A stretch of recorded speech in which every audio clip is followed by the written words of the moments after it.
Welcome back to today's Explainer. We're diving right into a fascinating conundrum about a piece of history that, honestly, still completely captures the world's imagination. I'm talking, of course, about the Titanic. The legendary ship is sitting at the bottom of the Atlantic Ocean right now, and the crazy thing is, we know exactly where it is. I mean, we've sent cameras down there, we've sent submarines, we've even sent tourists. We know its precise coordinates in the dark deep. So that naturally leads us to the absolute ultimate pub trivia question, right? Why hasn't anyone just brought it back up? It seems like the obvious move. You've got literally the most famous ship in human history just sitting on the ocean floor. Why not just raise the wreck, turn it into a museum, charge admission, and honestly make an absolute fortune? Over the past century, you've had engineers, billionaires, and salvage companies proposing dozens of plans to do exactly that. Some were pretty creative, and some were, frankly, completely insane. But every single one of them failed. Today, we're going to break down exactly why. Let's kick things off with Section 1, the crushing deep. Look, the ocean is an incredibly hostile environment, and the challenges start with the sheer, unimaginable distance between the wreck and the surface. The Titanic is resting about 12,500 feet below the surface of the North Atlantic. That's roughly 2.5 miles straight down into the pitch-black abyss. To put that staggering distance into perspective for you, if you took the Empire State Building and stacked it on top of itself more than 8 times, the very top of that stack still wouldn't even reach the wreck from the surface of the ocean. That massive depth creates a physics problem that we humans just really struggle to engineer our way out of. Because as you go deeper, you get pressure. At 12,500 feet, the water pressure is hovering right around 6,000 pounds per square inch, or PSI. That is roughly 400 times the pressure you feel standing on a beach right now. At that depth, a human being's lungs would just be crushed instantly, and a normal submarine hull would crumple like an empty soda can.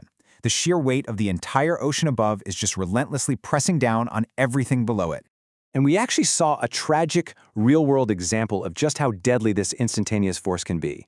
In June of 2023, the world saw exactly what 6,000 psi can do to purpose-built equipment. The Titan submersible, which was carrying 5 people down to visit the Titanic, suffered a catastrophic implosion.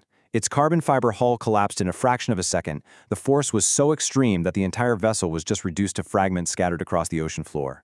So try to imagine attaching cables, rigging heavy lifting equipment, and pulling up an entire ocean liner in complete darkness in near-freezing water, all while battling a force that can literally vaporize a modern submersible in a millisecond.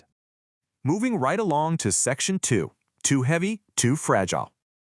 Okay, let's just pretend for a second you somehow magically solve that pressure problem and you can operate heavy machinery down there. The physical state of the ship itself completely compounds the issue. The Titanic displaces over 52,000 tons. That is the equivalent weight of about 36,000 cars. There is literally no crane on Earth that can lift that much weight. On top of that, no cable system ever built could handle that kind of load from a depth of 2.5 miles. The tensile strength you'd need to pull 52,000 tons from that deep, it just doesn't exist in any material we currently manufacture at scale. But here's the real kicker. Even if you did have a super cable strong enough to pull it up, the ship wouldn't rise. It would completely disintegrate. A lot of people hold this misconception that the Titanic is just resting down there in one perfectly neat, intact piece. It's not. The ship actually broke completely in half as it sank. The bow and the stern are separated by about 2,000 feet of ocean floor. The stern is essentially just a compressed, twisted pile of steel. And the bow? Well, it might look surprisingly solid in photographs, but it's incredibly fragile. Over a century of corrosion has completely eaten away at the steel. If you somehow hooked cables to the hull and started yanking on it, you wouldn't pull up a ship. You'd just rip off huge chunks of rotting metal. Now, a fragile ship hasn't exactly stopped people from pitching some truly wild alternative salvage plans over the decades. One pretty famous proposal suggested filling the wreck with millions of ping-pong balls, basically hoping those tiny air pockets would float the ship to the surface. I mean, it sounds kind of clever, but the harsh reality? At 6,000 psi, every single one of those ping-pong balls would be crushed flat the absolute second it reached the wreck. Another idea was to encase the ship in a giant block of ice so it would float up like an iceberg. Engineers actually sat down and calculated the logistics for this, and they figured out it would require pumping 500,000 tons of liquid nitrogen all the way down to the seafloor. It's just a comically impractical task. The harsh realities of deep-sea physics absolutely crush these wild ideas every single time. Which brings us to Section 3, the big piece recovery. Now, despite literally everything we just talked about, someone actually did manage to bring a piece of the Titanic's hull to the surface. Back in 1994, an expedition spotted this massive chunk of the starboard hull sitting in the debris field. We're talking a piece roughly the size of a city bus, complete with intact glass portholes. They appropriately dubbed it the Big Piece. In 1996, they tried to raise it using these huge diesel-filled flotation bags. They even had spectators and cruise ships gathering around to watch. The bags actually broke the surface. But then, in a twist of crazy bad luck, a hurricane rolled in, snapped the lines, and this massive hull fragment plummeted all the way back down to the bottom of the Atlantic. They didn't give up, though. In 1998, they came back with better equipment and successfully recovered the Big Piece. It's actually on display right now in Las Vegas, where over 22 million people have seen it. But the absolutely crucial point we need to make here is about scale. That big piece, which took 4 whole years, multiple expeditions, millions of dollars, and a huge amount of luck to recover, weighed just 15 tons. Compare that to the full ship, which is 52,000 tons. Yes, salvage teams have brought up over 5,500 smaller artifacts from the debris field, but the scale required to lift the entire ship is just magnitudes beyond what it took for that single 15-ton fragment. Let's pivot slightly for Section 4, eaten alive by bacteria. So, stepping away from human engineering and physics for a minute, we have to look at this totally fascinating biological reality. While we humans sit up here debating how to save the ship, nature is already down there reclaiming it. If you've ever looked at photos of the wreck, you've probably noticed those strange reddish-brown formations sort of hanging off the ship like rusty icicles. They're literally called rusticles. Well, in 2010, researchers from Dalhousie University discovered something absolutely incredible living inside them. They found a totally unique, salt-loving species of bacteria that had never been seen anywhere else on Earth. They named it Halomonas titanicae. And get this, this organism has specifically adapted to feed on the iron of the Titanic's hull. The process happening down there is systematic, and it is devastating. Here's how it works. Step 1. Colonies of this unique bacteria latch onto the steel. Step 2. They just start consuming the iron, eating deeper and deeper into the hull plates, and they leave behind those fragile hollow tubes, the rusticles. Step 3. When one of those rusticles gets disturbed, it just crumbles to dust, falling away and taking a piece of the Titanic right along with it. Scientists actually estimate the ship is losing hundreds of pounds of iron every single day. Because of this, support beams are weakening, and entire decks have already collapsed into the interior, burying features that used to be totally visible under piles of rubble. And that gives us a very stark ticking clock.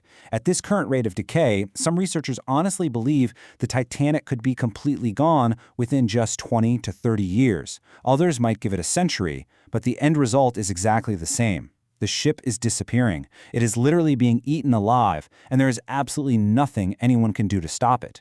Which brings us to our final part today, Section 5, a sacred ocean grave. Let's slow down for a second here. Because beyond all the engineering impossibilities, the crushing physics, and the flesh-eating, or rather iron-eating bacteria, there's a much deeper, profound ethical reason the Titanic stays at the bottom of the sea. Think about the history of the site itself.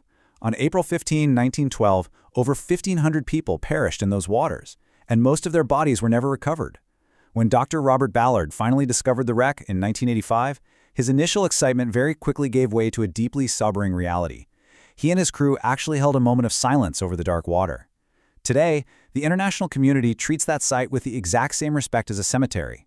The United Nations declared it a protected cultural heritage site back in 2012, and in 2019, the US and UK ratified treaties that strictly regulate any activity within a 1-kilometer zone of the wreck.